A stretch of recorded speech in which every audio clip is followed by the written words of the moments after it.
ช่วงนี้ฟ้าฝนเนาะพายุฤดูร้อนเข้านะคะโอ้โหหนักมากเลยช่วงนี้นะคะเนาะดูดิซอยเนี่ยทั้งซอยเลยนะคะโหบ้านหลังนี้ไปครึ่งหลังโห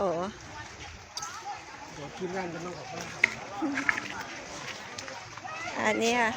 ในซอยบ้านเราแล้วเขาเข้าว่าทอเพื่อนดอก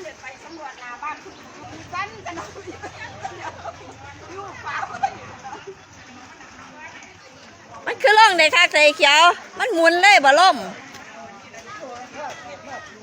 ไปยังสิประตูพวกนู้นอยู่ไว้กับพระท่านกับกระจก2 อันเลยหาลากเก้าอี้ทั้งในเก้าอี้ใหม่มาดันไว้เกียบมันหักเงิดมันย่อหลังคาลำพูไปใส่ในซอยพวกนู้นพวนอันนี้มันย่อขัดเนี่ยเป็นยังไงมันย่อสูงอย่างเงี้ยเป็นยังไงเสาไฟก็หักเมิดผุนล่มเสาไฟก็บอกดีวันนี้มันต่ำเนี่ย